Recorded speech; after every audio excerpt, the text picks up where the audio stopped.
Itu sampai di ayat berapa kemarin? Ara'aita in kana al-huda wa amara bil taqwa itu ya. Jadi kemarin ini masih menceritakan tentang si Abu Jahal. Ya, biasa lupa lagi. Ya, jadi ini masih surat Al-Alaq, surat Iqra menceritakan tentang sifat sikap keterlaluannya Abu Jahal. Kala innal insana la yatqa arahu stagna inna ila rabbika ruj'a. Ara'aital ladzi yanha 'abdan idza shalla. Ini Allah itu orang heran gitu loh. Kok ada orang yang menghalang-halangi orang mau sholat. Ara'aital ladzi yanha. Apakah kau lihat Muhammad? Lu lihat ya Muhammad itu ada orang yang ngalang-ngalangi sholat. Abdan idza sholat. Jadi kalau ada orang yang ngalang-ngalangi sholat dari dulu udah ada Pak. Kalau zaman dulu Abu Jahal terang-terangan menghalang-halangi sholat. Zaman sekarang mah biasa halus. Gimana caranya supaya kawan kamu sholat? Dikasih jadwal yang betul kamu sholat. Banyak. Ada nggak begitu? Wah, giliran jadwal piket yang gua maghrib nih, taruh aja dari jam 4 sampai jam 7 malam. Kan maghrib lewat. Itu adalah Abu Jahal modern. Banyak sekali. Ya, yang kita terpaksa harus meninggalkan sholat gara-gara kalau zaman dulu Abu Jahal jelas-jelas kata Abu Jahal, pokoknya kalau Muhammad sujud di depan Ka'bah gua injak batang lehernya. Tuh. Abu Jahal udah ngomong itu tuh kepada seluruh kaum kafir Quraisy. Yang lucunya lagi, yang mau dilarang itu adalah ibadah utama, bukan ibadah yang lain. Di antara rukun Islam yang 5, yang paling utama mana? Setelah sadar, sholat. Nanti bilang kita debat, kalau haji buat yang mampu lah, kalau miskin baru haji. Buat kawin aja gak punya modal kan gitu kan?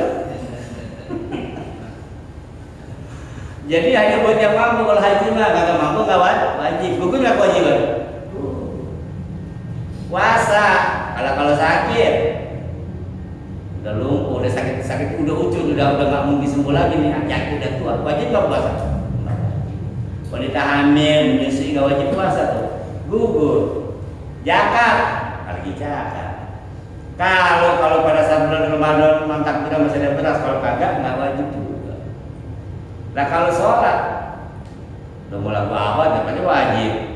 Kaya wajib, miskin wajib. Lu mau tua wajib, masih muda apalagi. Sholat mah kagak ada ukuran, kagak ada penggantinya. Jadi sholat itu adalah ibadah paling utama.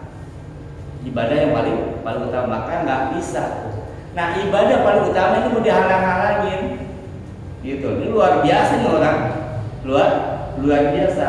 Dan anehnya lagi, yang dilakukan oleh Abu Jahal. Abu Jahal itu adalah salah satu dari 2 orang yang Rasulullah doakan agar masuk Islam. Kan Rasulullah pernah berdoa, ya Allah, kuatkan Islam dengan salah satu di antara 2 umat. Ada Umar bin Khattab, ada Umar bin Hisham. Umar bin Khattab ya yang jadi khalifah, Umar bin Hisham siapa? Ya Abu Jahal. Abu Jahal namanya Umar bin Hisham.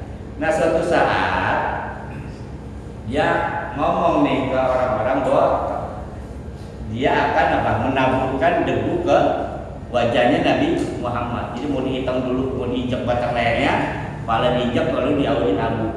Jangan begitu. Kemudian alam bi anna Allah yara. Apa sih Abu Jahal kagak lihat atau kagak tahu kalau Allah Maha melihat? Jadi penafsir ini adalah marah kepada Abu Jahal. Nah kalau kita kayak dengan sekarang bagaimana? Nah kan banyak tuh orang-orang yang menghalangi orang sholat, orang ibadah. Dia pikir Allah nggak tahu kali. Allah itu maha melihat, pasti semuanya akan dipertanggungjawabkan. Kala kata Allah, al amru bit taqwa. Padahal dia nggak tahu orang yang sholat itu atas petunjuk dan menunjukkan ketakwaan. Kita sudah bahas itu kemarin ya. Baik, ayat berikutnya. Ara'aita in kadzdzaba wa tawalla. Ya Muhammad, kata Allah, apakah kau tidak lihat? In kadzdzaba. Apa itu artinya?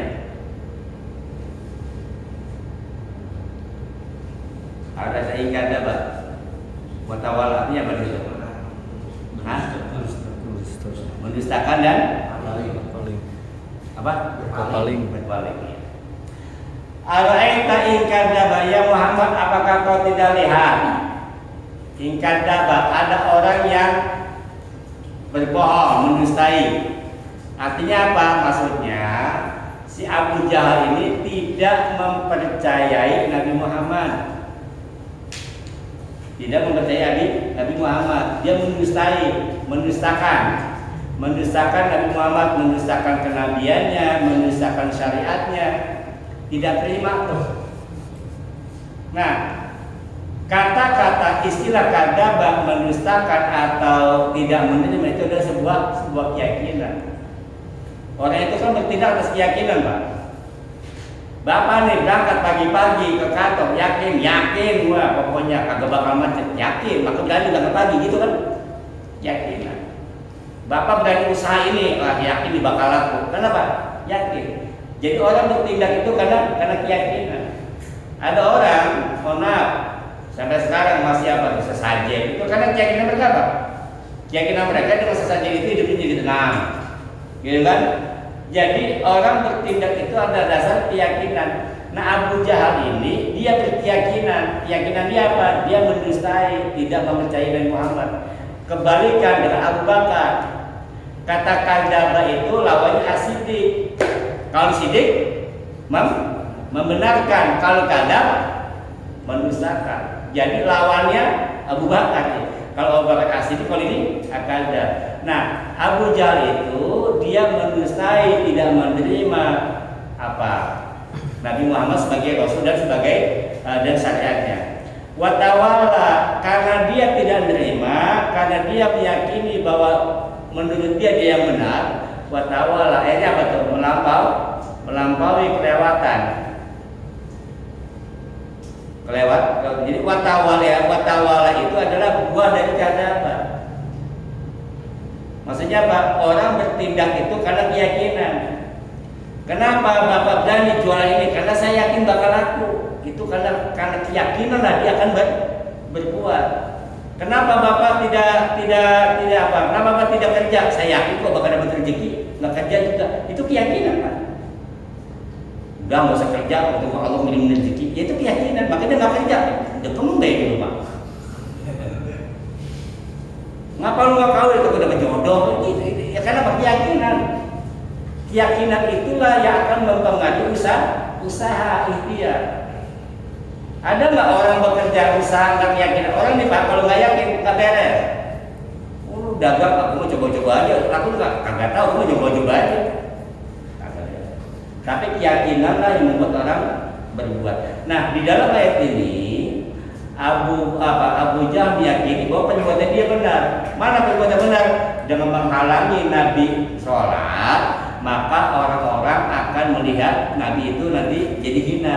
Dia akan ikut Abu Jahal itu. Jadi menurut dia bahwa nyembah berhala itu benar, nyembah Allah salah. Itu keyakinan dia. Makanya dia menentang Islam. Nah, bila bin Rabah kita kenal Pak, seorang budak yang disiksa demikian rupa pakai batu gitu kan, dicambuk. Tapi karena keyakinan dia kuat, ahad, hanya Allah aja disebutin. Selesai. Nah, kemudian juga kita lanjut keluarga Ammar bin Yasir. Ammar bin Yasir itu keluarganya adalah orang syahid pertama dalam Islam. Ayahnya mati dibunuh, ibunya mati dibunuh gara-gara memeluk Islam. Bahkan ibunya itu sedang hamil tua. Ibunya Ammar bin Yasir itu sedang hamil tua, ditelantarkan di padang pasir. Perutnya itu pakai tombak. Luar biasa itu Islam awal-awal tuh. Ashabul awal tuh ya jangan dikira mudah. Dan bahkan di pengajian baru aja ngumpet-ngumpet. Kan gitu. Kenapa? Tidak lazim dengan duduk sekitar. Gitu loh. Kenapa? Ya kan itu tadi.